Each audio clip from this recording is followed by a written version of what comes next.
Aí vem a pergunta, por que a homossexualidade está errado? Não é? Por que está errado? E a resposta, quando nós lemos aqui o texto, é que o apóstolo Paulo nos diz que está errado porque é contra a natureza. Não é isso? Você vê no verso 26 que as mulheres mudaram o modo natural de suas relações íntimas. Qual seria o modo natural das relações íntimas da mulher? É ter relações íntimas com um homem.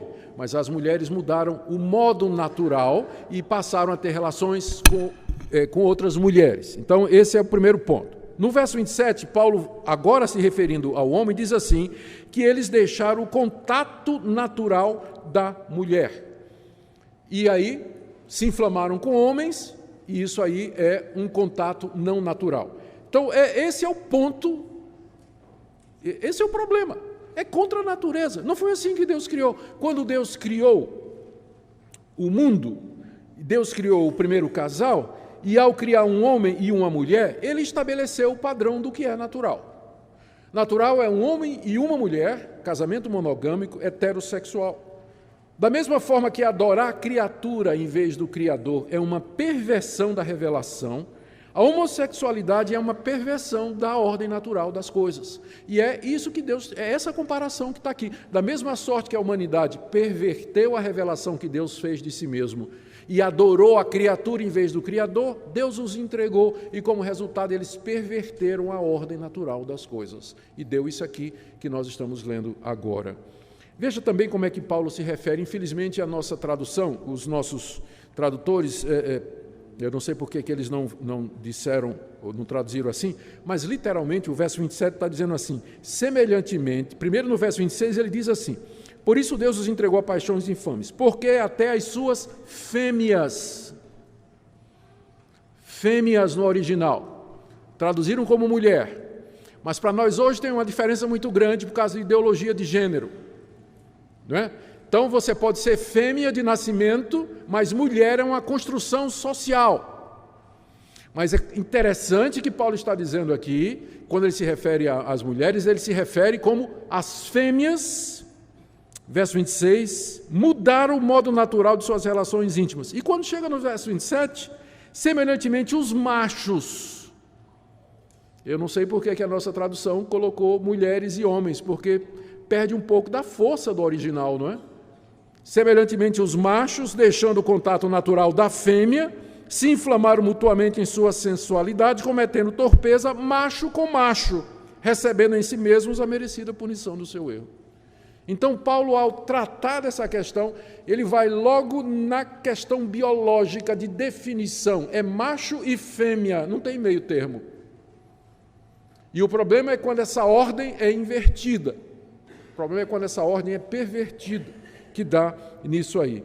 É nisso que consiste, então, o pecado, o erro, que é uma perversão da ordem natural, uma mudança, uma alteração da ordem natural. E de onde vem essa mudança? E por que as pessoas fazem isso? Paulo aqui, ele não está dando uma resposta... Ele não pretende responder essa questão aqui. Ele entende com muita clareza que a origem disso é a concupiscência do coração do homem, como ele diz no verso 26. Por isso, Deus os entregou a paixões infames. Então, essas paixões já havia no coração. O que faltava agora era ela se espalhar para o corpo. E uma vez que Deus tirou o pé do freio e tirou as travas, então o coração do homem foi até onde queria ir. E como resultado houve essa mudança da ordem natural. Então, olhando dessa perspectiva, a prática homossexual, a homossexualidade, é um problema que acontece no coração. É o resultado da corrupção do coração humano que está agora liberada porque Deus retirou a sua graça. Só que essa liberação é uma liberação punitiva. É o resultado da reação de Deus porque a humanidade rejeitou o conhecimento, a descoberta que ele fez de si mesmo na consciência e na criação. Então, a origem é essa, é o coração do homem. Veja como Paulo se refere a paixões infames, no verso 26, e também fala da concupiscência do coração, no verso 24. Fala de inflamação mútua, ou seja, essas coisas primeiro acontecem no coração, para depois, então, se tornarem uma prática, não é? Agora, é claro, Hoje, nós sabemos que nesse processo, né, em que as pessoas abraçam a homossexualidade, tem alguns fatores externos que precisam ser considerados. Por exemplo, a educação dos pais. Tem pai que, de propósito, já cria o filho nem homem nem mulher. Vocês sabem disso, né? De vez em quando aparece aí na mídia um casal, especialmente lá nos países da Europa, que cria um menino sem definição, ou a menina sem definição de sexo. Então, tem casais que, comprando a mentalidade da época, vão nessa onda de ideologia de gênero e dizem assim, vou deixar meu filho decidir quando ele tiver 10 anos o que é que ele vai ser. Então, até lá, eu vou tratar ele como menino e como menina ao mesmo tempo, ou nenhum dos dois. Não sei. Algumas escolas estão querendo isso, a gente sabe.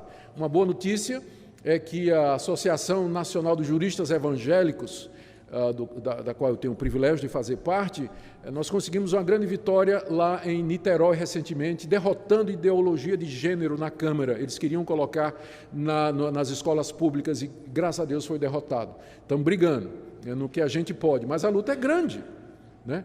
Nós vamos falar sobre ideologia de gênero no próximo domingo, na escola dominical, que nós vamos ter uma aula só sobre isso, né? Então, eu creio que vai ser do interesse de vocês. Mas o meu ponto aqui, para voltar ao que estou dizendo, a gente sabe que a educação dos pais, a educação pública, acaba provocando isso, né? A influência da cultura e da mídia, onde isso é colocado de maneira tão aberta, né? Provoca também. Eu acho que eu já disse para vocês no domingo passado que eu estava vendo televisão e apareceu a notícia, sabe aqueles eventos de a moda masculina de verão de 2016, né? Teve um lançamento da moda masculina de verão de 2016 lá em um país da Europa. Quando eu olhei,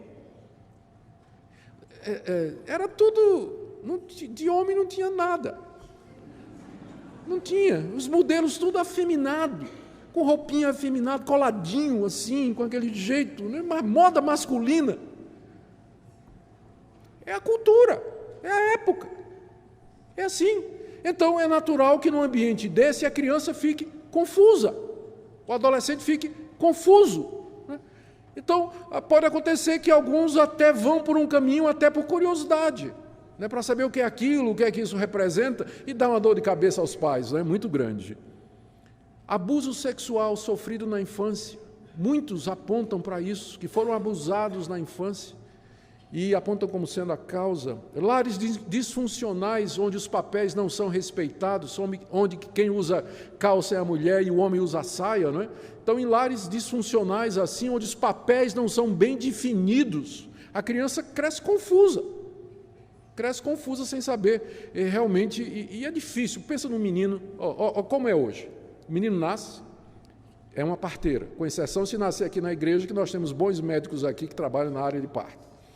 Tá certo? Não vou dizer o nome dele, não. Então, ele nasce em uma parteira. Quem vai cuidar dele é uma enfermeira. Quando ele for para a escolinha, vai ser uma professora. Quando ele entrar na universidade, vai ser uma doutora orientadora dele. Quando ele arrumar um emprego, vai ser uma patroa. Não é isso? E quando casar, vai casar com a mulher. E sabe quem vai fazer o casamento? Uma pastora. Cadê o modelo masculino para esse menino? O pai omisso em casa? Qual o modelo de homem que esse menino tem para dizer, eu quero ser homem, eu quero ser isso aí, ó? Cadê? Ele não sabe o que é ser homem. Nos Estados Unidos, os evangélicos têm um movimento chamado Promise Keepers, guardadores da promessa. É um movimento muito grande. Sabe qual é o objetivo desse movimento entre os evangélicos? Reunir os homens e dizer, nós vamos dizer a vocês o que é ser homem. Tem que ensinar aos homens o que é ser homem hoje. Porque de um lado você tem o machismo, que deturpa o papel do homem, dizendo que o homem é machão, violento, bate em mulher e tudo mais, que é uma aberração, é pecado, do mesmo jeito. E do outro lado, o homem cresce feito um banana. Não tem masculinidade nenhuma. É feminado. Fica sem modelo. E quando tem esses modelos, às vezes é um modelo ruim na família. E o resultado é isso que nós estamos vendo aí. Então, há todos esses fatores externos, né? E mais recentemente, e algum tempo atrás, isso já está sendo abandonado, começaram a dizer que isso é um problema, né? Que isso é uma tendência que a pessoa nasce com ela.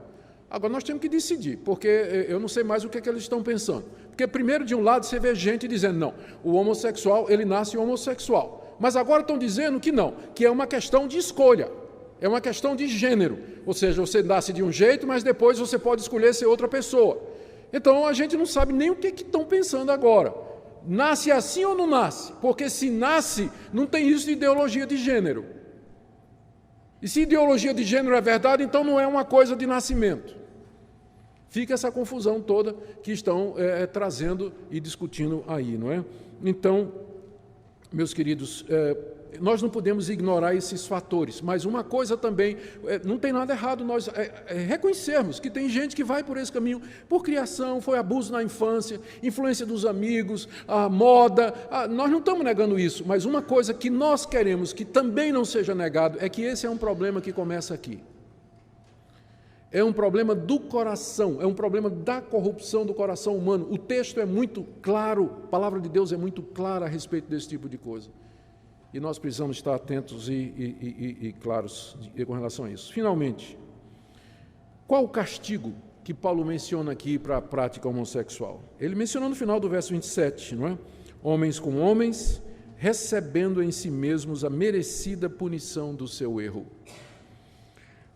Paulo se refere aqui a uma punição que é recebida ao mesmo tempo das relações. Diz que é merecida e que é neles. Existem várias possibilidades.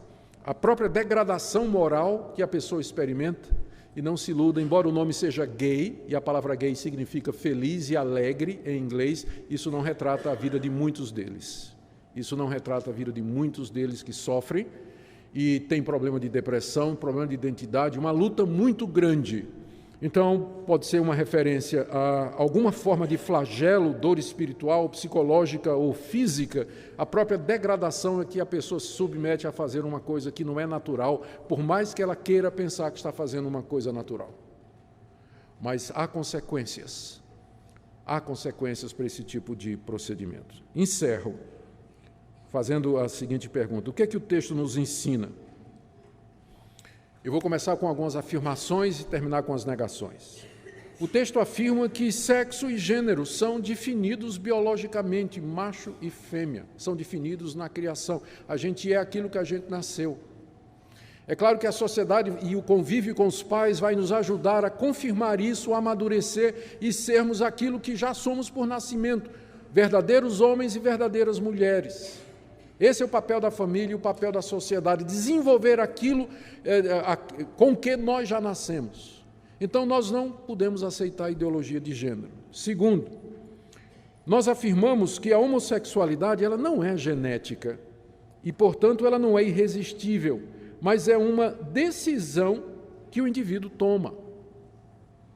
Terceiro, a vasta aceitação, prática e defesa da homossexualidade em nossos dias mostra o juízo de Deus sobre nossa geração.